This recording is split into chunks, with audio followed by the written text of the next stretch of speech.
Hello बच्चों, तो चलिए इस प्रश्न को पढ़ते हैं। फलन एफ एक्स बराबर वर्गमूल 2 minus 2x minus x square का प्रांत है। तो यहाँ पर देखो, हमें चारों विकल्पों में से सही विकल्प का चयन करना है। ठीक है, तो प्रश्न में आगे बढ़ने से पहले इस प्रश्न से संबंधित जो मुख्य उदाहरण है उसकी हम चर्चा कर लेते हैं। तो यहाँ पर देखो, अगर इस प्रकार का द्विघात समीकरण है A X square plus B X plus C बराबर 0, तो इसका जो हल होता है ना, एक्स बराबर क्या आता है माइनस बी प्लस माइनस वर्गमूल के अंदर बी स्क्वायर माइनस 4ac बट्टा में आता है 2a। ठीक है, और यहाँ पर द्विघात समीकरण है ना, तो a का मान 0 नहीं होना चाहिए। ठीक है, तो अब देखो, हमें फलन एफ एक्स बराबर किसका प्रांत बताना है, वर्गमूल में 2 minus 2x minus x square. ठीक है, तो अब ये फलन कब परिभाषित होगा, जब ये वर्गमूल के अंदर जो लिखा हुआ ना ये शून्य से बड़ा या बराबर हो। ठीक है, तभी ये परिभाषित होगा। तो शून्य से बड़ा या बराबर कर देते हैं इसे। अब देखो, दोनों तरफ माइनस से गुणा करेंगे तो असमीका का चिन्ह परिवर्तित हो जाएगा।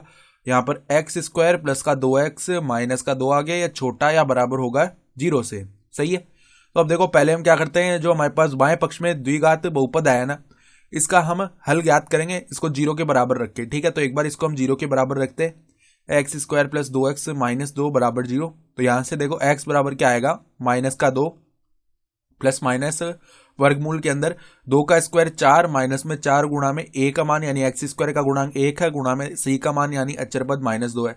तो ये क्या बनेगा, 4 प्लस में 8 बन जाएगा। ठीक है, तो ये 12 हो जाएगा। सही है, 12 को हम क्या लिख सकते हैं, 4 गुणा 3 लिख सकते हैं। मतलब वर्गमूल के अंदर 4 गुणा 3 आएगा ना यहाँ पे, जिससे हम 2 बाहर निकालेंगे तो 2 वर्गमूल 3 लिख सकते हैं। ठीक है, तो यहाँ पे हम क्या लिख सकते हैं, देखो माइनस 2 प्लस माइनस 2 वर्गमूल 3 बट्टा में 2 है, यानी कि 2 आ जाएगा। तो अब देखो, इसका हल क्या आ गया, माइनस 1 प्लस माइनस 2 वर्गमूल 3। तो हमें बताया है कि इसका मान, मतलब इसको हम देखो अगर लिखना चाहे गुणनखंड के रूप में तो ऐसे लिख सकते हैं, समीकरण को असमीका में वापस रख रहे हैं मान।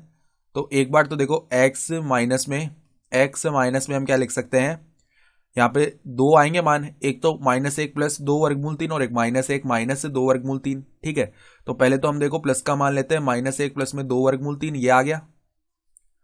सही है, और इसके गुणा में क्या आएगा, x माइनस 1 माइनस 2 वर्गमूल 3। ठीक है, और ये छोटा या बराबर है 0 के। तो अब इसका जो हल है ना, देखो यहाँ पे इसका हल जब छोटा या बराबर 0 से होता है ना, तो इसका x का जो मान है ना, वो कहाँ से कहाँ तक हो जाता है, दोनों मूलों के बीच का मान लेते हैं हम। ठीक है, तो यहाँ पे देखो कौन सा मान आएगा, छोटी संख्या कौन सी है, माइनस 1 माइनस 2 वर्गमूल 3, ये छोटी है ना। तो माइनस 1 माइनस 2 वर्गमूल 3 से हम चलेंगे माइनस 1 प्लस में 2 वर्गमूल 3 तक। ठीक है, तो ये हमारा क्या आ जाएगा, हल आ जाएगा। ठीक है, तो अगर हम x का मान देखेंगे तो यहाँ पर देखो हमने गड़बड़ कर दी, यहाँ पर 2 से 2 विभाजित हो जाएगा ना, तो 2 2 हट जाएगा वर्गमूल 3 के गुणा से। तो यहाँ भी हट गया और यहाँ भी हट गया। तो हमारा हल कहाँ से कहाँ तक आएगा, माइनस 1 माइनस वर्गमूल 3 से माइनस 1 प्लस के वर्गमूल 3 तक, अर्थात विकल्प बी हमारा सही विकल्प आ रहा है। तो आशा करता हूँ कि आपको ये प्रश्न समझ में आया होगा। धन्यवाद।